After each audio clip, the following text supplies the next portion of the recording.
നമസ്കാരം. ഞാൻ സാക്ഷാൽ ധ്യാൻ ശ്രീനിവാസിന്റെ കൂടെ ഇരുന്നു കൊണ്ട് ഇന്റർവ്യൂ തുടങ്ങാൻ പോവാണേ. ഇപ്പൊ ധ്യാൻ ആരുടെ പക്ഷമാ? ധ്യാൻ ആരുടെ പക്ഷമാണെന്ന് ചോദിക്കണോ? ഞങ്ങളുടെ പക്ഷമാണോ? ഞാൻ അങ്ങനെ ഒരു പക്ഷപാതം അല്ല, ഇതിലൊരു കാര്യമുണ്ട്. ഈ വർഷങ്ങൾക്ക് ശേഷം എന്ന സാധനത്തിൽ നമ്മൾ ഇരിക്കുമ്പോൾ അന്ന് ഞങ്ങൾ ഭയങ്കര തമാശയായിരുന്നു. പക്ഷെ അതൊരു ചെറിയ സാധനം ഞാൻ എൻ്റെ വായന അബദ്ധമായി വീണ് പോയത് ഭയങ്കര എയറിലായിരുന്നു. പിന്നെ ഇങ്ങനെ പറഞ്ഞു ഞാൻ രേഖിച്ചിട്ട് ഇവിടെ തന്നെ ഇരുന്ന് ഇന്റർവ്യൂയിലാന്ന് കേട്ടു. ഓ ഞാൻ പറഞ്ഞില്ലല്ലോ. അങ്ങനെയൊക്കെ ഞാൻ കേട്ടു. അപ്പൊ ഇത് കൂടെ ഇരുത്തി ചെയ്യാന്ന് വിചാരിച്ചു. ഓക്കെ, അങ്ങനെ അതെന്ത് പറ്റി? എന്തായിരുന്നു നമ്മൾ അങ്ങനെ ബുദ്ധിപരമായ ഉത്തരം. ഓ അത് ചേച്ചി സ്കോർ ചെയ്തു. ഞാൻ ഇട്ടെന്നാ ചേച്ചിക്ക് സ്കോർ ചെയ്തു. ഓ താങ്ക് യു. ചേച്ചിക്ക് ബുദ്ധിപരമായ ഉത്തരമാണോ വേണ്ടേ ചേച്ചി എന്ന് ചോദിച്ചു. ഞാൻ ഒറ്റ ചോദ്യം ചോദിച്ചോ. ഉത്തരം മതി. അപ്പൊ അടുത്തിരിക്കുന്ന ആരാ ബേസില് അതങ്ങ് എടുത്തങ്ങ് വിളമ്പി മണ്ടത്തിന്റെ മണ്ട ഉത്തരം പറഞ്ഞാൽ മതി. ചേച്ചി അത് സ്കോർ ചെയ്തു. അപ്പൊ അത് വിഷമം നിൽക്കാം. ഞങ്ങൾ എപ്പോഴും കാണുന്നത് എയർപോർട്ടിലാണ്. അപ്പോഴാണ് ഞങ്ങൾ കഥകളൊക്കെ കേൾക്കുക. അപ്പോൾ ഈ ഉജ്ജ്വലനും ഉജ്ജ്വല പ്രതിഭകളുടെയും കൂടി ഇരിക്കുമ്പോൾ നമുക്ക് ഈ സംസാരം ഇങ്ങനെ തുടങ്ങാം. അപ്പോൾ എങ്ങനെ ഞാൻ ചോദിക്കട്ടെ, ഇത് ഒരു എന്താ പറയുക, സോഫിയ പോൾ സിനിമ, ഇത് ധ്യാൻ ശ്രീനിവാസൻ ഡിറ്റക്റ്റീവ്, നാട്ടും പുറം, ഇതെല്ലാം ഞാൻ കാണുന്നു. ഇതിൽ നിന്ന് തുടങ്ങുന്ന സമയത്ത് നിങ്ങളുടെ ഒരു ഫോളോ അപ്പ് ഉണ്ടാവില്ല ആദ്യമായിട്ട് എന്തായിരുന്നു എന്നുള്ളത്. കയറി വരുമ്പോൾ നമ്മൾ വിചാരിക്കുന്ന ഒരു സാധനം, കയറി വന്ന ശേഷം പിന്നെ ഉള്ളൊരു ഫീലിംഗ് വേറെ. എങ്ങനെയായിരുന്നു? ഞാൻ താങ്കളോട് ഞാൻ തുടങ്ങാം. സിനിമയുടെ സ്ക്രിപ്റ്റ് ഇവര് ഡയറക്ടേഴ്സ് വന്ന് നമ്മളെ വായിച്ച് കേൾപ്പിച്ചിരുന്നു. കഥാപാത്രത്തെ കുറിച്ച് പറഞ്ഞു, സ്ക്രിപ്റ്റ് തന്നു. വായിച്ചപ്പോൾ തന്നെ ഒരു ഇൻട്രസ്റ്റിംഗ് ഉണ്ടായിരുന്നു. ഒരു ഗ്രാമം ബേസ് ചെയ്തിട്ടുള്ള ഒരു സ്റ്റോറിയാണ്. അവിടെ നടക്കുന്ന കുറച്ച് മർഡറും അതിനെ അന്വേഷിച്ച് നടക്കുന്ന ഉജ്ജ്വലൻ എന്ന് പറയുന്നത്. അതൊക്കെ വായിച്ചു കേട്ട് ഇഷ്ടപ്പെടില്ലായിരുന്നെങ്കിൽ ഇത് ചെയ്യില്ലായിരുന്നോ? അത് ഉത്തരം കിട്ടി. അത് അവൻ ചെയ്യുന്ന പറഞ്ഞു. നിങ്ങൾ എനിക്ക് പറയാനുള്ള അവസരം തരൂ. തരില്ല, കാരണം അവന് നിങ്ങളെ മനസ്സിലാക്കി. എനിക്ക് പറയാനുള്ള അവസരം തരൂ. ഞാൻ പറയട്ടെ, ചെയ്യും. അതാ പറഞ്ഞേ, എനിക്ക് പറയാനുള്ള അവസരം ചെയ്യും. ആരെങ്കിലും പറയോ? അല്ലെ സിജു, ആരെങ്കിലും പറയോ ഓ സ്ക്രിപ്റ്റ് പരമ മോശമായിരുന്നു പക്ഷെ ഞാൻ ചെയ്യാൻ തീരുമാനിച്ചു? ആരും പറയില്ല. അങ്ങനെയല്ല,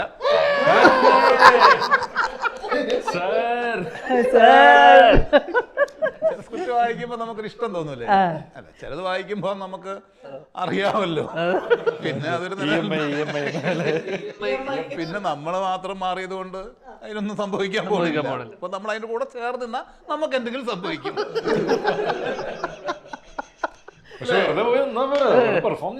പണിയെല്ലാം ഒന്ന് തന്നെ, അതിനോട് ദിവസം മാറ്റി വെക്കണം, എല്ലാം പണിയൊന്നു തന്നെ. അല്ല, അങ്ങനെ ആത്മാർത്ഥത കുറയാറുണ്ടോ? ഇല്ലില്ല, ചെയ്യുന്ന ജോലിയോട് എന്തായാലും കൃത്യമായ ആത്മാർത്ഥത കാണിച്ചിരിക്കും. ഇദ്ദേഹത്തിന് പിന്നെ ഓരോ സിനിമകളും നമ്മുടെ സ്കൂളിലെ യൂണിറ്റ് പരീക്ഷകൾ ഉണ്ടാവില്ല, എല്ലാ മാസവും പരീക്ഷ. അങ്ങനെയാണ് ഒരു സിനിമ റിലീസ് ചെയ്യും. അല്ലേ ധ്യാന്? അത് എന്റെ തെറ്റില്ല, നല്ലതല്ലേ? നല്ല കാര്യല്ലേ?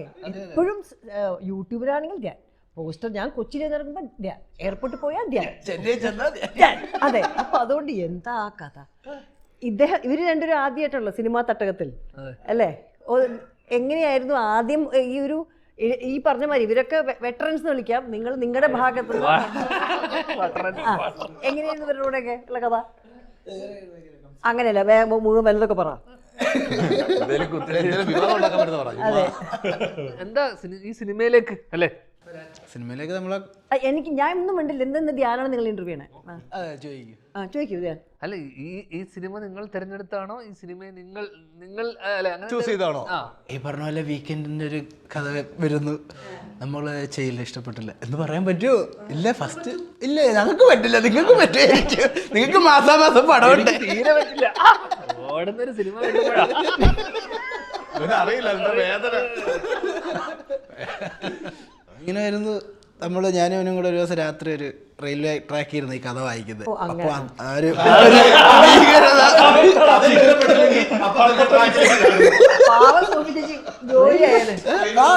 ഞങ്ങളവിടെ ജസ്റ്റ് ഇപ്പൊ കാര്യം പറഞ്ഞിരിക്കാതെ എടുത്ത ഡയറക്ടേഴ്സ് സ്ക്രിപ്റ്റ് അയച്ചായിരുന്നു. അപ്പൊ അപ്പൊ തന്നെ ഇരുന്ന് വായിച്ചു നോക്കാം. ഒരു ആംബിയൻസ്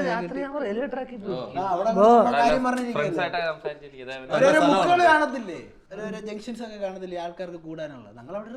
റെയിൽവേ ട്രാക്ക് കോളേജിന്റെ ഓപ്പോസിറ്റ് റെയിൽവേ റെയിൽവേ ട്രാക്കിലൂടെ ട്രെയിനുകൾ പോകാറുണ്ട്. അറിയാലോ, ശബ്ദം വരുമല്ലോ, ശബ്ദവും പിന്നെ സിഗ്നൽ കാണി. അല്ല, അവര് ഒരു മനസ്സിലാക്കി അപ്പോഴൊരു ശബ്ദം വരും. എന്നിട്ട് ട്രെയിൻ വന്നില്ല. നനച്ച വണ്ടിയിലെ എടാ ഞാൻ ചോദിക്കുന്നേ, ഇപ്പൊ നമ്മള് സ്ക്രിപ്റ്റ് വായിച്ച് ഇൻവോൾവ് ആയിട്ട് കഥയൊക്കെ പറഞ്ഞ് ഇങ്ങനെ ഇരിക്കുന്ന സമയത്ത് ഇതിനകത്ത് മുഴുകി പോയിട്ട് പെട്ടെന്നൊരു ട്രെയിൻ വന്നിട്ട് ഇടിച്ച്. അല്ല അന്ന് നമ്മള് മാറിയിരുന്ന് പിന്നെ ബാക്കി വായിച്ചു. അല്ല അപ്പൊ അപ്പൊ മാറിയിരുന്ന് ട്രെയിൻ പോയി കഴിഞ്ഞിട്ട് ബാക്കി വായിച്ചു. അവിടെ പോയിരുന്നേ ആംബിയൻസ് കിട്ടാൻ വേണ്ടി. അല്ലടാ ഇതിന് താഴെ വെളിച്ചം ഉണ്ടാവോ? ഇല്ല ഇരട്ട. ഡിറ്റക്റ്റീവ് അതല്ല ഇത് ഇവനെ എന്റെ സംശയം.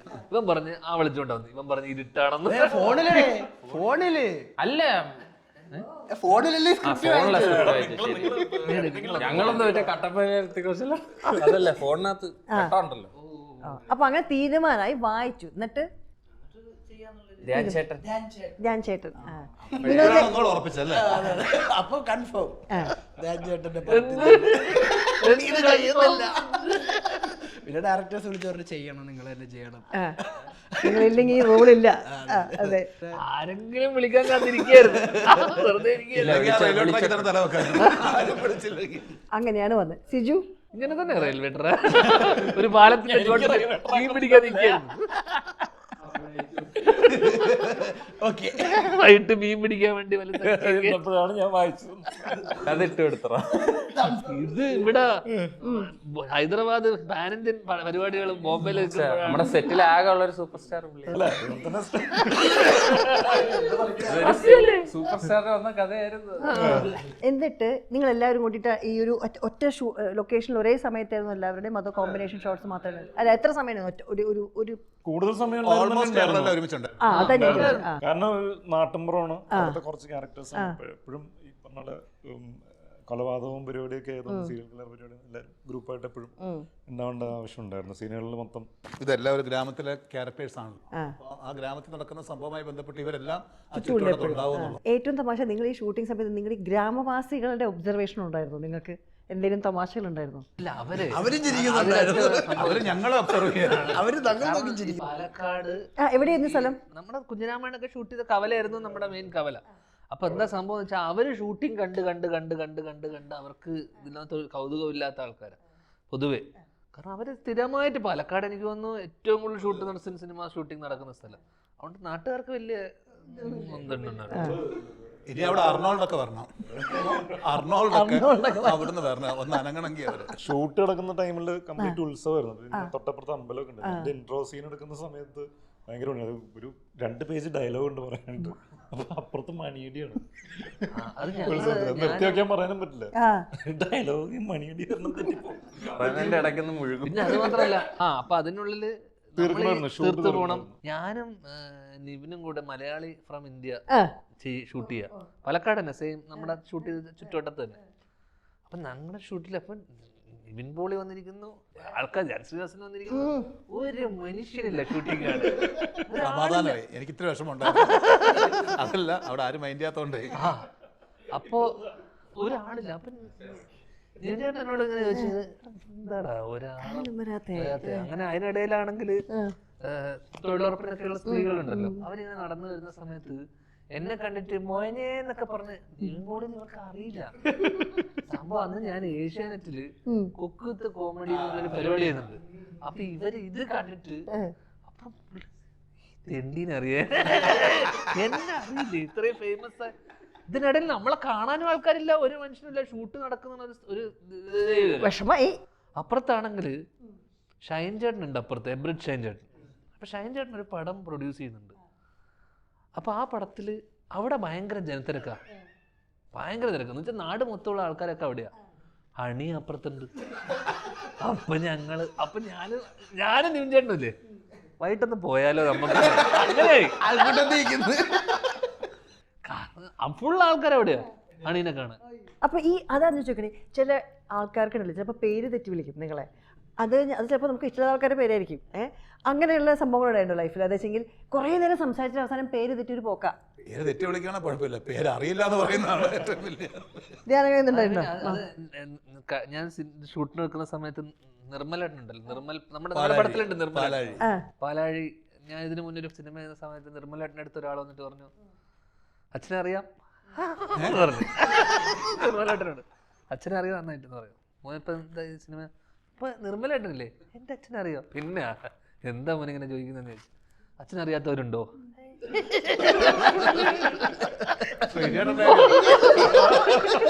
ഞങ്ങളൊരു സബ്ജക്റ്റ് പ്ലാൻ ചെയ്യുന്നുണ്ട്, അത് മോനെ വെച്ച് ചെയ്താലാണ് ആലോചിക്കുന്നത്. ഓ കേക്കാം. മോനിപ്പോ ഇത് കഴിഞ്ഞിട്ട് ഇതിൽ ആരൊക്കെ ഉണ്ട്? ഇതില് നിർമ്മൽ പാലാഴി. ഈ സിനിമയിൽ ആരൊക്കെ ഉണ്ടെന്ന് ചോദിച്ചപ്പോ പുള്ളിയുടെ പേര് പറയാം. ഇതില് നിർമ്മൽ പാലാഴി, ബാക്കി പറയാ ഒരുപാട് നടന്മാരൊക്കെ ഉണ്ട്. ഓക്കെ ഓക്കെ, എന്തായാലും ഞങ്ങൾ സബ്ജക്റ്റുമായിട്ട് വരുന്നുണ്ടെന്ന് പറഞ്ഞു. എന്നിട്ട് പുള്ളി പോകുന്ന സമയത്ത് ചേട്ടാ നിർമ്മലേട്ടൻ വിളിച്ചിട്ട് പറഞ്ഞു, ചേട്ടൻ ധ്യാനം വെച്ചിട്ടില്ലേ പടഞ്ഞ്? എന്താ മിനിമം ധ്യാനം ആരാന്നെങ്കിലും അറിഞ്ഞിരിക്കുന്നതല്ല. അല്ല, അവൻ ഏറ്റവും കൂടുതൽ ഈ മാറിപ്പോകുന്നത് ഹരീഷ് കണാരനുമായിട്ടാ. നിർമ്മലിന്റെ അടുത്ത് എപ്പോഴും വന്ന് ചോദിക്കുന്നത് ഹരീഷ് കണാരൻ. അതൊരു കാലത്ത് നീരജിനും നീരജിന് പ്രശ്നം ഉണ്ടായിരുന്നു. ഞാൻ ഇന്റർവ്യൂവിൽ തെറ്റി പറഞ്ഞിട്ടുണ്ട്. ചാക്കോച്ചന്റെ സിനിമ ഞാൻ ഇന്ദ്രിയത്തിന് കൊടുത്തു. ചാക്കോച്ചൻ മിനിമം എൻ്റെ ഒരു സിനിമ പഠിച്ചിട്ട് വന്നൂടെന്ന് വെച്ചു. ഈ കോമഡി എന്നുള്ളൊരു തട്ടകത്തിലാണോ നിങ്ങളുടെ എല്ലാവരുടെയും ഒരു എന്താ പറയാ, ഐ മീൻ സ്വാഭാവിക പക്ഷെ ഞങ്ങൾ കൊണ്ടുവരും അല്ലേ, ആക്ച്വലി എന്നൊക്കെ ഞങ്ങൾ തമാശയിലേക്ക് കൊണ്ടുവരും. ആ പ്രേമത്തിലൊക്കെ എന്ത് രസമായിരുന്നു. ഇപ്പല്ലേ ഇപ്പൊ ഒന്നും ചെയ്യണില്ല, ഇപ്പൊ ആക്ഷൻ മാത്രം. അല്ല, അങ്ങനത്തെ വരണ്ടേ, ഒന്നല്ലേ ചെയ്യാൻ പറ്റുള്ളൂ. അല്ല, പക്ഷെ നിങ്ങളുടെ ഈ സീനുകളൊക്കെ തന്നെയും ഈ യൂട്യൂബിൽ വന്ന് നമുക്കിത് കാണുമ്പോഴല്ലോ നിങ്ങൾ ഒരിക്കലും മനസ്സൊന്നും അറിയുന്നില്ല ഈ കോമഡി സാധനങ്ങൾ. അങ്ങനെ നസീർക്കട ഓർത്തിരിക്കുന്ന ഒരു സിനിമയുടെ ഒരു സീൻ പറയാം.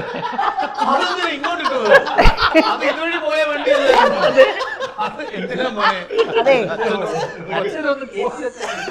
അല്ല അതെ, നമ്മള് ഏഷ്യാനെറ്റ് നമുക്കറിയാം. നീ അങ്ങനെ ഓർത്തിരിക്കുന്ന നസീർക്കട സീൻ പറ. എത്ര അല്ല, ഞാനൊരു ഒരു തരം ഏഷ്യാനെറ്റ് ഫിലിം അവാർഡിനാണെന്ന് തോന്നുന്നു താങ്കൾ പറഞ്ഞ പല ആദ്യം ചെയ്തത് അതായത് അവാർഡ്. ചേച്ചി സിനിമയിൽ ഒരു സീൻ പറ.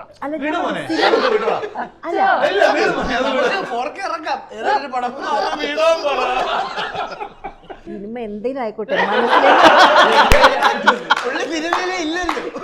ശ്രീനിയേട്ടൻ എഴുതിയ പടം തന്നെയുണ്ട് കഥ പറയുമ്പോൾ പോരെ, എന്തിനാ ആദ്യം ആലോചിക്കുന്നത്? അത് പുള്ളിക്ക് ഇഷ്ടമുള്ളത്. അതല്ല നമ്മുടെ പറഞ്ഞ് പറയിപ്പിക്കേണ്ടി അവസ്ഥയാ. എനിക്ക് ടെൻഷൻ ഇല്ല. ആദ്യ സിനിമയില് ഉണ്ടായിരുന്നു മലർവാടി.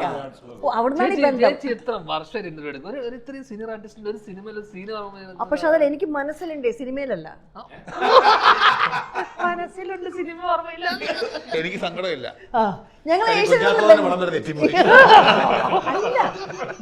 നിങ്ങൾ മനസ്സിലാക്കണം, ഞങ്ങൾ ടെലിവിഷൻ എന്താ പറയാ ആ ഒരു കാലഘട്ടത്തിൽ തന്നെ എനിക്ക് ചേട്ടൻ നല്ലോണം അറിയാം. പിന്നെ എന്തെന്ന് സിനിമ അറിയില്ലല്ലോ. നിന്നെ അറിയാം, പക്ഷെ നീ എന്ത് ചെയ്യുന്നു? അടുത്ത ചോദ്യം ചോദിച്ചോട്ടെ. കോമഡി നിങ്ങളുടെ മനസ്സിലും ഇതിലൊക്കെ ഉണ്ടെങ്കിലും ഒരു സിനിമ സെറ്റിൽ വന്ന് അത് അവതരിപ്പിച്ച ആൾക്കാരിലേക്ക് അത് ചിരിപ്പിക്കാനായിട്ട് എവിടെയാണ് നിങ്ങളുടെ ഈ മീറ്റർ പിടിക്കാന്ന് പറയുന്നു? നിങ്ങൾ എല്ലാവരും സീൻസിൽ എങ്ങനെയായിരുന്നു? ഇതിനകത്ത് അത്തരം സിറ്റുവേഷനുകൾ കമ്പാരിറ്റീവ്ലി കുറവാ.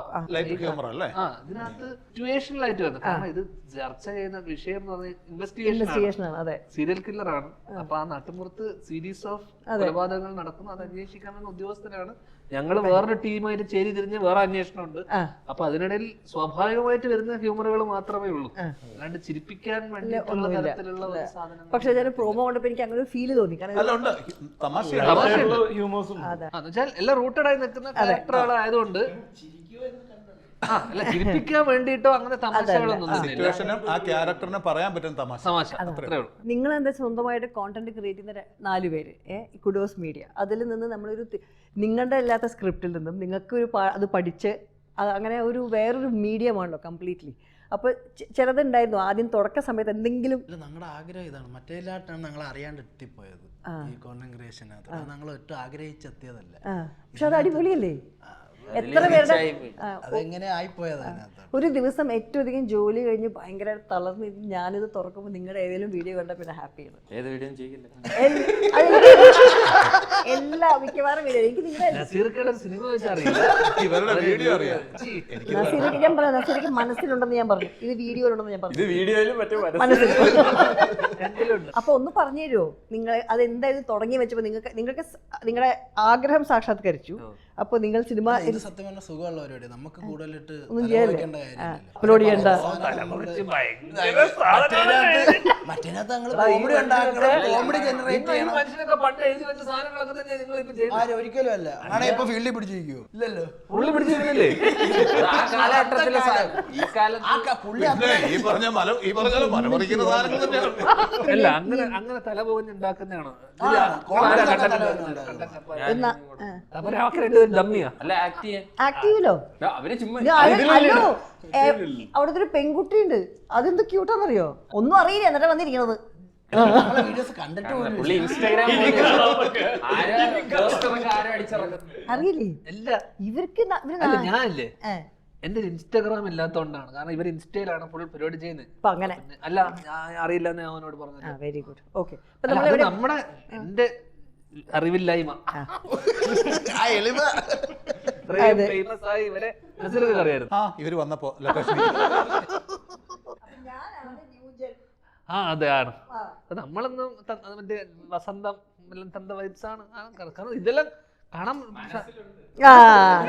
മനസ്സിലുണ്ട് കേട്ടാ. അപ്പൊ നിങ്ങൾ പറഞ്ഞിട്ട് വരും. അപ്പൊ ഇത് നല്ല പരിപാടി എന്ന് വെച്ചെങ്കിൽ അപ്ലോഡ് ചെയ്ത് വ്യൂസ് നോക്കണ്ട, ടെൻഷൻ ഇല്ല. എന്നിട്ട് പക്ഷെ ദെൻ ഈ ഒരു പുതിയൊരു പാതയിലേക്ക് എത്തുമ്പോ വീഡിയോ പൊളിയാണെങ്കിൽ നമ്മൾ ഏറ്റെടുക്കണം. വീഡിയോയുടെ ക്രെഡിറ്റ് ചെയ്ത് നമ്മൾ ഏറ്റെടുക്കണ്ടല്ലോ. ഇപ്പോഴേ പൈസ വരുന്നുണ്ട് ഇതിനകത്ത്. ഫേമസ് അത്യാവശ്യം എല്ലാവർക്കും അറിയാം. ഇടയ്ക്കിടയ്ക്ക് കൂടുതലും ഞങ്ങളുടെ സിനിമയിൽ വന്നിട്ട് അറിയാം. നമ്മുടെ സിനിമയിലൊക്കെ ഇട്ടത് സിനിമ ഓരോരുത്തർക്കും ഒരു പാഷൻ ഉണ്ടോ. ഇപ്പൊ ചേട്ടൻ ഇതിനകത്തോട്ട് എത്തണ്ടെന്നുള്ള രീതിയിൽ എത്തിയതില്ലേ, നമുക്കിത് എത്തണം, എങ്ങനെയും ഇതിനകത്തോട്ട് എത്തണം. ആക്കിയത് മനസ്സിലായോ? എന്നിട്ടാണ് ഇന്റർവ്യൂവിനോടുള്ള ഇത് തോന്നിയത്. അതെ, നമ്മൾ അതേ കണക്ക് കോണ്ടന്റ് ചെയ്തു പടത്തിലിട്ടു. ഇത്രയും കാലം അറിയാണ്ടല്ലേ ഇന്റർവ്യൂ സ്റ്റാർ ആയത്. അതേപോലെ അറിയാണ്ടാണ് കോണ്ടന്റ് ക്രിയേറ്റർ ആയത്. എടാ പക്ഷെ ഞാൻ നിങ്ങളെ പോലെ തലമുഖഞ്ഞ് ആലോചിച്ചിട്ടൊന്നും ഇന്റർവ്യൂ ഇരിക്കാറില്ല.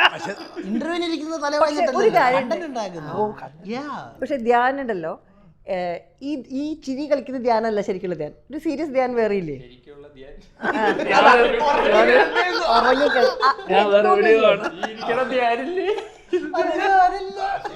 നിങ്ങളുടെ സിനിമ സെറ്റുകളിൽ സത്യം പറയാച്ചെങ്കിൽ ഈ സെറ്റിൽ ലൊക്കേഷനിൽ ഈ ഷോട്ട് അല്ലാത്ത സമയത്ത് നടക്കുന്ന കാര്യങ്ങളായിരിക്കും ഏറ്റവും അധികം ഒരു കോമഡി സീരീസിൽ ഇറക്കാൻ പറ്റുക. അങ്ങനെയല്ല ഈ ഒരു ലൊക്കേഷൻ എന്തെങ്കിലും സിനിമ ചെയ്യുന്ന സമയത്ത് സീരിയസ് ആവുക ഒന്നുമില്ല. അങ്ങനെ ആയിക്കഴിഞ്ഞാൽ ശരിക്കും എനിക്ക് അറിയില്ല. അങ്ങനെ ആവുന്ന ആൾക്കാർ ഇങ്ങനെ ഈ സെറ്റിൽ വന്നാൽ എങ്ങനെയാ നിങ്ങൾ എല്ലാവരും കൂട്ടിട്ട്? അങ്ങനെ ആവുന്ന ആൾക്കാർ നമ്മളെ ജോലി സമയത്ത് നമ്മൾ അവർ പറയുന്നത് പോലെ കൃത്യമായിട്ട് അതൊരു സീരിയസ് ആയിട്ട് കണ്ടു ചെയ്യുന്നു. അല്ലാത്ത സമയത്ത് അതും നമ്മൾ ഭയങ്കര സീരിയസ് ആയിട്ട് അല്ല. അതെ, എന്നാലും എല്ലാവരും അവരവരെ ജോലി ചെയ്യാം, അവരവരെ പരിപാടി പഠിച്ചു വെക്കുക, പോവുക, പറയാന്നുള്ള മാത്രമേ ഉള്ളൂ. ഏറ്റവും ആദ്യം റെഡി ആയിട്ട് വന്ന ആരായിരുന്നു ഒരു കോമ്പിനേഷൻ ഷോട്ടിൽ? ഇവന്മാര് ലേറ്റ് എല്ലാ ദിവസവും ലേറ്റ്. ഒന്നും പറയാനല്ലോ, ഒന്നും പറയാനല്ലോ. മിക്ക ദിവസം ലേറ്റ്. സമയത്തിന് വരും. സിജു വരും. ഞങ്ങൾ കറക്റ്റ് ചെയ്യുന്നുണ്ട്, ചുമ്മാ പറയണത്. നസീർക്ക് എന്താന്നറിയാമോ? ഒരു ദിവസം എന്താ വരാതെ നസീർക്ക് സംഭവം ആ സീൻ ഇല്ലെങ്കിലും പുള്ളി വന്ന് അവിടെ നിൽക്കും. അതല്ല ഈ സീനിലും എന്റെ ചിലപ്പോ നസീർക്ക് ആ സീൻ ഉണ്ടാവില്ല. ചില ആർട്ടിസ്റ്റുകൾക്ക് നമ്മളിപ്പോ ഡയലോഗ് ഇല്ലെങ്കിൽ ചില ആൾക്കാർ അങ്ങ് ഇല്ലെങ്കിൽ സന്തോഷമായിരിക്കും. നമുക്കൊക്കെ ഇല്ലെങ്കിൽ ഇത്രയും പാഷനെ പറ്റി പറയുന്നു. ഒരു ദിവസം ഷൂട്ടിലേക്ക് കിടന്ന് അവിടെ കിടന്ന് എനിക്ക് വിഷമം വരും. പിന്നെ പക്ഷെ അവർ ചിരിച്ചോണ്ടാ വിഷമം കാണിക്കുന്നത്. നസീർക്ക് അങ്ങനെയല്ല. എനിക്ക് തോന്നുന്നു ഇല്ലാത്ത സീനിൽ വരെ നസീർക്ക് അവിടെ വന്നിട്ട്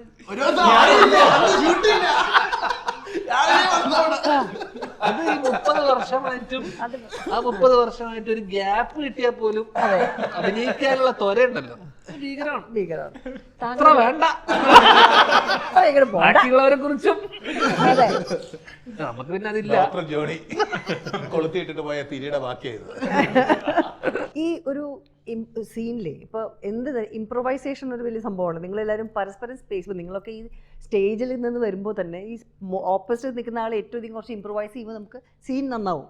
അങ്ങനെയുള്ള സംഭവങ്ങൾ ഉണ്ടായിട്ടുണ്ടോ? അത് വെച്ചെങ്കിൽ വെതർ ഈ ഷോർട്ടിൽ ആക്ഷൻ വിളിക്കുമ്പോൾ നിങ്ങൾ പ്രാക്ടീസ് ചെയ്യുന്നതിന് മുമ്പ് അത് ചെയ്ത ശേഷം പുതിയ സാധനം ഇട്ട് കൊടുത്തിട്ടുണ്ടോ? അല്ല, ഈ സിനിമയിൽ അത്തരം അതിന്റെ ആവശ്യങ്ങളില്ല. കാരണം ഇത് അങ്ങനെ ഇപ്പം നമ്മൾ ഹ്യൂമറൊക്കെ ചെയ്യുമ്പോഴാണ് നമ്മൾ എന്തെങ്കിലും ചെയ്ത് ഒന്നുകൂടെ അത് ഇംപ്രവൈസ് ചെയ്ത് അങ്ങോട്ടും ഇങ്ങോട്ടും ഒരു ഗിവ് ആൻഡ് ടേക്ക് ടൈമിങ് ഇതൊക്കെ ഇത് കറക്റ്റായി വരണ്ടേ. ഇതിനകത്ത് ആ സിറ്റുവേഷൻ ഓൾറെഡി ഉണ്ട്. കാരണം എല്ലാം തന്നെ ഇത്തരത്തിൽ ഓരോ ക്രൈം നടക്കുന്നു, ആ സിറ്റുവേഷൻ നമ്മളെല്ലാവരും ഒത്തുകൂടുന്നു. പിന്നെ അപ്പോൾ ആ സിറ്റുവേഷൻ ആക്ച്വലി സീരിയസാണ്. അതിനിടയിൽ ഉണ്ടാവുന്ന നമുക്ക് ചെറിയ ഇട്ട് പോകുന്ന തമാശകൾ മാത്രമേ ഉള്ളൂ. അപ്പോൾ ഭയങ്കരമായിട്ട് വർക്കൗട്ട് ചെയ്തെടുക്കേണ്ട എന്നുവെച്ചാൽ വർക്കൗട്ട് അവർക്കാണ്. ടെക്നിക്കലിയും ഷോർട്ട് വൈസ് ഒക്കെയാണ് വർക്കൗട്ട് ചെയ്തത്. സീൻ മൊത്തത്തിലൊരു വർക്കൗട്ടാണ് വേണ്ട. അല്ലാണ്ട് ആർട്ടിസ്റ്റിന്റെ ഇടയിൽ വർക്കൗട്ട് അല്ലെങ്കിൽ അങ്ങനെ ഒരു ആവശ്യമുള്ള സാധനങ്ങൾ അവർ എഴുതി വെച്ചിട്ടുണ്ട്. നമ്മളത് വൃത്തിയായിട്ട് പറഞ്ഞാൽ മതി. ഒരു സിനിമ റിലീസിന് മുമ്പ് ഇന്റർവ്യൂസ് ഒക്കെ പോട്ടെ, മനസ്സുണ്ട്. ഇപ്പം നിങ്ങൾക്ക് പുതിയ തരം നിങ്ങൾ കുറച്ചുകൂടി എന്താ പറയുക ടെൻഷൻ കൂട്ടിയിട്ടുണ്ടാവും. നിങ്ങൾ 3 പേർക്കും ഒരു സിനിമ റിലീസ് ചെയ്യുന്ന സമയത്ത് നിങ്ങൾക്കുള്ളൊരു എന്തെങ്കിലും ഒരു അന്ധവിശ്വാസങ്ങളോ ഒരു പ്രാർത്ഥനയോ അല്ലെങ്കിൽ എന്തെങ്കിലുമൊക്കെ ചെയ്യാറുണ്ടോ? നിനക്ക് എല്ലാ ആഴ്ചയിലുണ്ടോ ഞാൻ ചോദിക്കുക.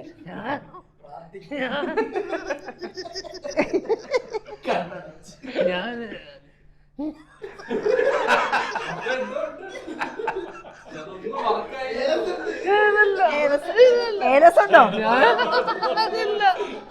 ഞാൻ ദൈവത്തിലുള്ള വിശ്വാസം തന്നെ എനിക്ക് പോയി.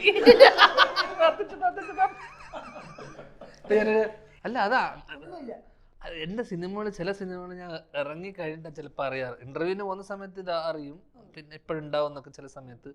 പിന്നെ ഞാൻ ആ ദിവസം മറന്നു പോകും. കാരണം വേറെ ഏതെങ്കിലും ലൊക്കേഷനിലൊക്കെ ആയിരിക്കും. പിന്നെ ഇറങ്ങിയിട്ട് അന്നെല്ലാം വൈകിട്ടൊക്കെ ചേട്ടാ അന്ന് പടം ഇറങ്ങിയല്ലോ എന്നൊക്കെ. കാരണം എന്താ വെച്ചാൽ കാര്യമൊക്കെ മറന്നു പോകും. ആൾക്കാരും മറന്നു കേട്ടാ. അവൻ പറയട്ടെ. അപ്പൊ അവൻ കണ്ടന്റ് ക്രിയേറ്റർ ആണല്ലോ, ഇടക്ക് കണ്ടന്റ് ക്രിയേറ്റ് ചെയ്യട്ടെ. അപ്പോ ഇപ്പൊ എനിക്ക് പലപ്പോഴും അവിടെ എത്തിക്കഴിഞ്ഞ് ചിലപ്പോ അന്നത്തെ ദിവസമാണ് റിലീസ് എന്നൊക്കെയുള്ള ഞാൻ വിട്ടുപോയിട്ട്. അപ്പൊ അങ്ങനെ സംഭവിച്ചിട്ടുണ്ട്.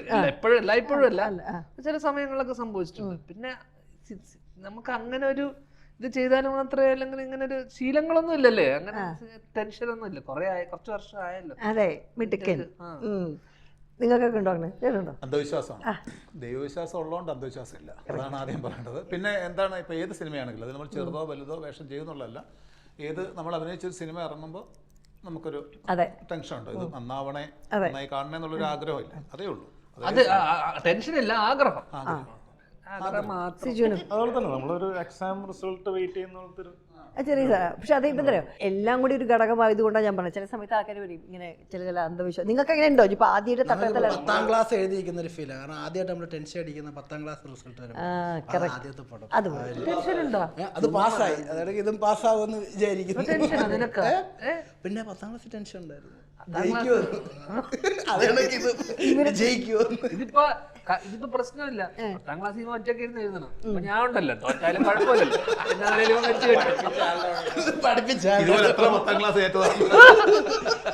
അതുകൊണ്ട് ഞാൻ ഈ ഇന്റർവ്യൂ ഒന്നും പഠിക്കുന്നില്ല, ഇതിലൊക്കെ ധ്യാനം ചെയ്തോളൂ എനിക്കറിയാം. അതുകൊണ്ട് തന്നെ ഒന്നും പഠിക്കാതെ വന്നിരിക്കും. അതെ, അതിൽ പിടിച്ചിരുത്തിയത് എനിക്കൊന്നും പഠിക്കാതെ എനിക്കറിയില്ല. ഇന്നത്തെ എന്റെ 10ാം ക്ലാസ്സിന് കൂടെ പരീക്ഷ ഇങ്ങേരാ.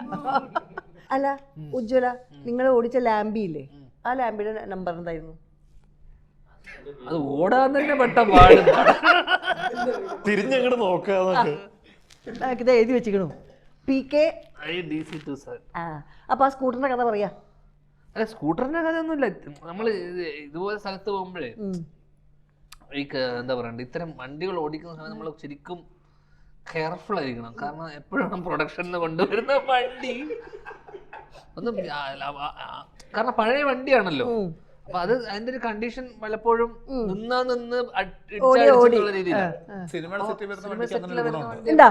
അല്ല ഇപ്പോഴും പഴയ കാലഘട്ടത്തിലെ വണ്ടികൾ കിട്ടാന്ന് പറഞ്ഞാൽ പാടാണ്, ബ്രേക്ക് കിട്ടുക. ഇപ്പൊ താണല്ലോ എന്റെ കൂടെ ഇന്റർവ്യൂസ്. ഇവരോടൊക്കെ ഒരു ചോദ്യം ചോദിക്കണേ, എന്തായിരിക്കും? അല്ലല്ല, ഇവിടുന്ന് നോക്കാം. ഒരു ചോദ്യം, അപ്പൊ ഉത്തരം പറയട്ടെ. ഈശ്വര, അവനോടാ ചോദിക്കുന്നെങ്കിലും അത് ഇങ്ങോട്ട് വരുമല്ലോ. എനിക്ക് അവനോട് ചോദിക്കാനുള്ള ചോദ്യം എന്ന് വെച്ച് കഴിഞ്ഞാൽ ആ നീയൊക്കെ എന്ത് അല്ലല്ല അതല്ലല്ല ഇപ്പൊ നമ്മളിപ്പോ കാണുന്ന സമയത്ത് ഇപ്പൊ ഇവര് നിവിൻ ചേട്ടനും സിജേട്ടനും ഒരുമിച്ച് സിനിമയിൽ വന്ന ആൾക്കാരാണ്. ഓക്കെ, ഒരുമിച്ച് മലർവാടി തൊട്ട് എനിക്ക് വന്ന ഇവര് ഒരുമിച്ചാണ് ഓഡിഷന് വരുന്നത്. ഒരു ചേട്ടനും അതെ ചേട്ടൻ അതെ പക്ഷെ വർഷങ്ങൾക്ക് ശേഷം വർഷങ്ങൾക്കപ്പുറം ഇപ്പൊ ഇവർക്കിടയിൽ ആ സൗഹൃദം ഉണ്ടോന്ന് പോലും സിനിമയിൽ വന്നു ഇവർ രണ്ടുപേരും ഇവരുടെ രീതിയിൽ സ്റ്റാർസായി. എന്റെ സംശയമാണ് ശരി. അപ്പൊ എത്ര ഇവരുടെ സൗഹൃദം ഇവരിപ്പൊ ഇതേപോലെ സുഹൃത്തുക്കളാണ്, ഇപ്പൊ ഇവരെല്ലാം ഒരുമിച്ചാണ്.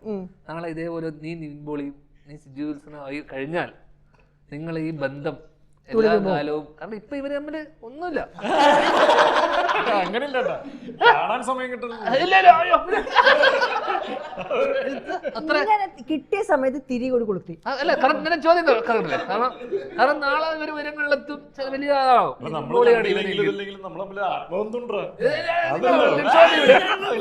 അപ്പൊ ആത്മബന്ധം നമ്മളിലും കാണും.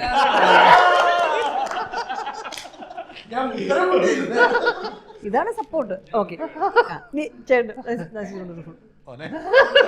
ഒരച്ഛൻ എന്നുള്ള പരിഗണന തരണേ. പിന്നെ നസീർക്കയോട് അല്ല, നസീർക്കോട് എനിക്ക് ചോദിക്കാനുള്ളതല്ല എന്ന് വെച്ച് കഴിഞ്ഞാൽ 30 വർഷം നീണ്ട എന്തിന് നമ്മള് നമുക്ക് ഒരു സിനിമയിൽ ഇത്രയും വർഷം, സീരിയസ് ചോദ്യമാണ്, ഇത്രയും വർഷം നമ്മള് ശരിക്കും നമ്മളെ സിനിമയിൽ നിലനിൽക്കാൻ, അല്ലെങ്കിൽ ഈ എന്താണ് നമുക്ക് കഥാപാത്രങ്ങൾ വരുന്നു, ആൾക്കാരെ ഓർക്കണമല്ലോ നമ്മുടെ. കാരണം ഏതെങ്കിലും ജീവിതത്തിൽ ഏതെങ്കിലും ഒരു പോയിന്റിൽ എന്ന് വെച്ചാൽ നിന്നുപോയത്, അല്ലെങ്കിൽ സ്റ്റക്കായി പോയോ, അല്ലെങ്കിൽ മുന്നോട്ട് എന്ത് എന്ന് ചോദിച്ച് അങ്ങനെ ആലോചിച്ചിരുന്ന സമയം ഉണ്ടായിട്ടുണ്ടോ ജീവിതത്തിൽ? ആ സമയത്ത് എന്താണ് മുന്നോട്ട്, ഇത്തരം ഇങ്ങനെ ഒരു ഇൻഡസ്ട്രിയിൽ നമുക്ക് എന്ത് നാളെ സിനിമ ഉണ്ടോ ഒന്നും അറിയില്ല നമുക്ക്. അങ്ങനെ ആ സമയത്ത് എന്തായിരുന്നു തന്ന ധൈര്യം? സൗഹൃദങ്ങളാണോ, എന്താണ്, എങ്ങനെയാണ് ഒരു ഷിഫ്റ്റ് ഉണ്ടായിരുന്നല്ലോ ഈ പറയുന്ന ഹ്യൂമർ? ഇപ്പൊ നമ്മൾ സുരാജേട്ടനൊക്കെ കാണുന്ന ഒരു സാധനം, ഇതേ സാധനമാണ് നസീർക്കയുടെ കരിയറിൽ ഇപ്പോ കഴിഞ്ഞ കുറച്ച് വർഷങ്ങളായിട്ട് നസീർക്ക് ഉണ്ടായിട്ടുള്ള ഷിഫ്റ്റ്. അപ്പം എന്തായിരുന്നു ആ സമയങ്ങളിൽ ഉണ്ടായിരുന്ന ധൈര്യം? എന്തായിരുന്നു? ഞാൻ എന്താ പറയുക, 16-ാമത്തെ വയസ്സിൽ മിമിക്രി വന്നു. അപ്പോൾ അന്ന് തൊട്ട് ഈ കൊറോണ സമയം വരെ, നമ്മൾ കൊറോണ സ്റ്റാർട്ട് ചെയ്യുന്നതിന് തൊട്ട് മുമ്പ് വരെ നമ്മൾ വേറൊരു ജോലിയെക്കുറിച്ചോ വേറെ ഒന്നിനെക്കുറിച്ചും ചിന്തിക്കേണ്ട ഒരു അവസ്ഥ വന്നിട്ടില്ല. അത്രയും സ്റ്റേജ് പ്രോഗ്രാമുകളുണ്ട്, TV പ്രോഗ്രാംസും ഒക്കെ ഉണ്ട്, സിനിമകൾ അതിൻ്റെ ഇടയ്ക്ക് ഇങ്ങനെ ചെയ്തു പോകുന്നുണ്ടാണല്ലോ. കൊറോണ സമയത്താണ് ശരിക്കും നമ്മൾ ആലോചിച്ച ജീവിതത്തിൽ എന്താണ് എൻ്റെ ജോലി, ഇനി ഞാൻ എന്ത് ചെയ്യും? സിനിമയില്ല, സ്റ്റേജ് പ്രോഗ്രാംസ് ഇല്ല, വീട്ടിൽ നിന്ന് പുറത്തിറങ്ങാൻ പറ്റുന്നില്ല. അപ്പോൾ നമ്മൾ ഫുൾ പെയിൻറ്റിങ് ഡ്രോയിങ് എന്ന് പറഞ്ഞിട്ട് ഒരു സെക്ഷനിലേക്ക് അങ്ങ് കയറി. ഞാനപ്പോൾ അതിൽ അങ്ങ് കോൺസെൻട്രേറ്റ് ചെയ്തു. ഡെയിലി അന്ന് 42 ദിവസം നമ്മുടെ എന്താണ് ലോക്ക്ഡൗൺ വന്ന സമയത്ത് 42 പെയിൻറ്റിങ്സ് ചെയ്തു. ഓരോ ദിവസം ഓരോ പെയിൻറ്റിങ് എല്ലാം ഉണ്ടായിരുന്നു. നമുക്ക് ബാലൻസ് ചെയ്യാൻ പറ്റാണ്ടായിപ്പോയി. അങ്ങനെ പിന്നെ നമ്മൾ തീരുമാനിച്ചു ഇനി വിഷ്വൽ മീഡിയയിലില്ല, മിമിക്രി ഇല്ല, മറ്റേ എന്താണ് സിനിമയില്ല, അഭിനയം ഫുൾ നിർത്തിയിട്ട് ഡ്രോയിങ്ങിൽ തന്നെ കോൺസെൻട്രേറ്റ് ചെയ്യാമെന്ന് പറഞ്ഞിരിക്കുന്ന ഒരു മുഹൂർത്തത്തിലാണ് നിസാം ബഷീറിൻ്റെ വിളി വരുന്നത്. അതാണ് കരിയർ ചേഞ്ച് എന്ന് പറയുന്നത്. തിരികൊളുത്തിയില്ലേ? ജനുവൻ ചോദ്യങ്ങളാ. സിജുനോട് ഞാൻ സിജുവേട്ടനെ കാണാൻ ആഗ്രഹിക്കുന്ന തരം വേഷങ്ങൾ എന്ന് വെച്ച് കഴിഞ്ഞാൽ സിജുവിന്റെ മനസ്സിലിപ്പോ എന്തും പറയാൻ പോണേ. പെട്ടെന്ന് ചോദ്യം എല്ലാം തമാശയൊന്നുമില്ല, രക്ഷപ്പെട്ട്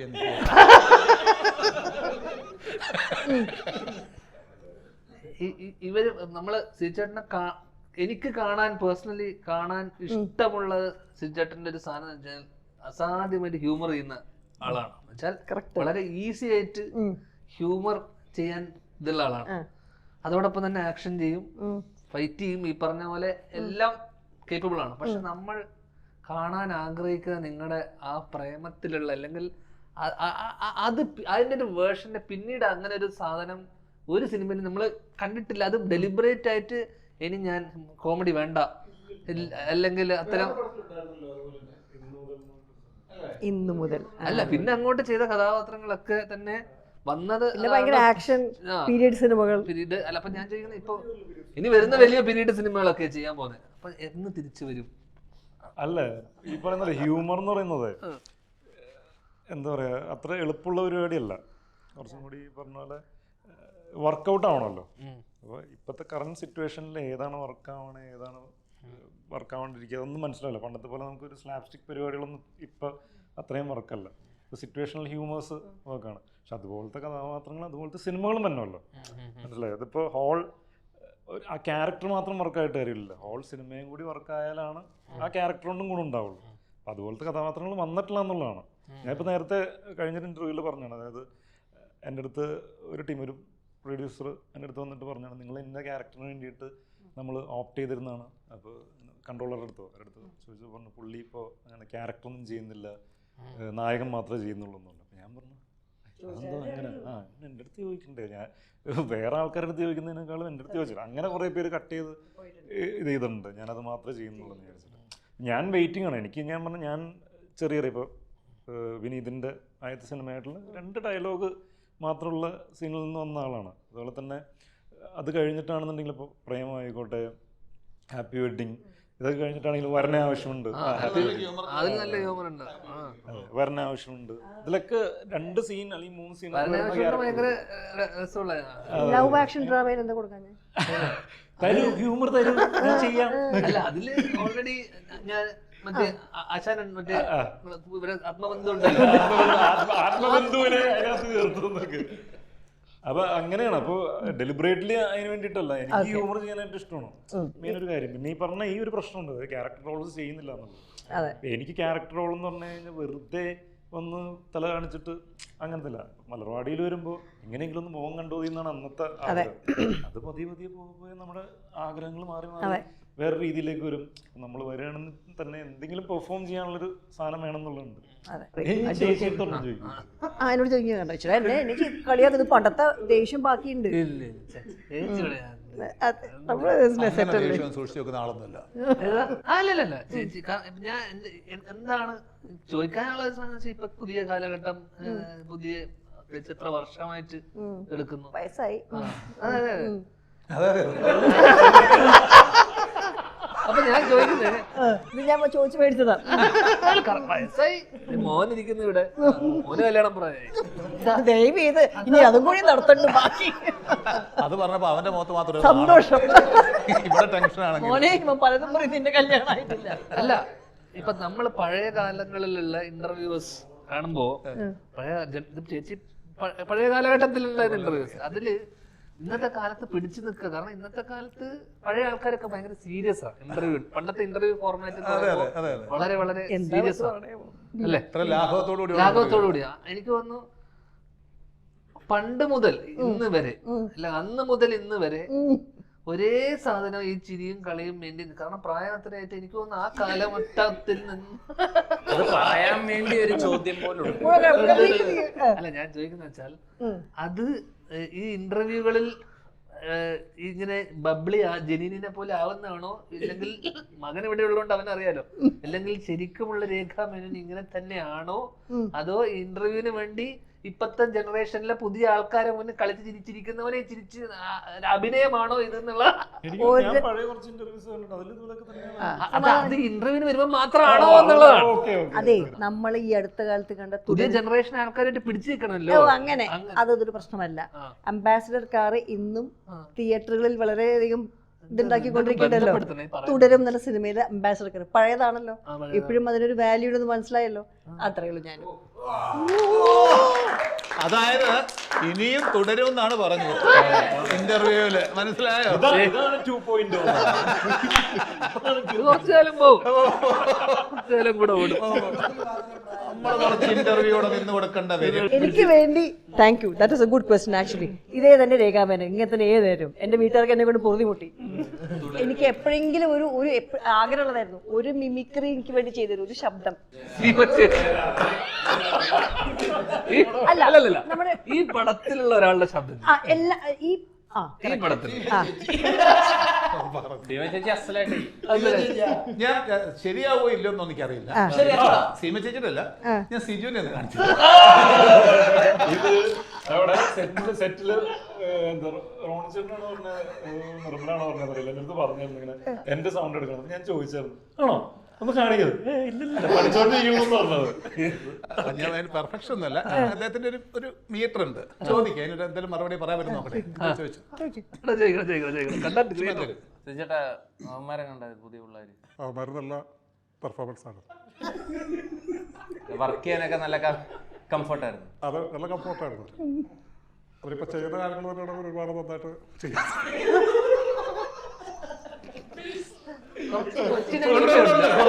ഞാൻ പറഞ്ഞു ഈ ഒരു മീറ്റർ മാത്രമേ ഉള്ളൂ. നമ്മളങ്ങനെ പറയുന്നതിന്റെ കാര്യമുണ്ടല്ലോ. അത് മാത്രമേ ഉള്ളൂ. കാണിക്കുമ്പോൾ നമ്മൾ കുറച്ചുകൂടെ നന്നായിട്ട് കാണിക്കും. സീമാജിയുടെ വോയിസ് അറിയാലോ. ഹലോ, എവിടെയാ? ഇല്ല, വിളിച്ചായിരുന്നോ? ആ, പറയാവേ. ഇനി അവളുടെ വായിന്ന് ഞാൻ കേൾക്കണം. ധ്യാനം കിട്ടോ? ഇല്ല, ഓക്കെ. ധ്യാനം പോലും കിട്ടില്ല.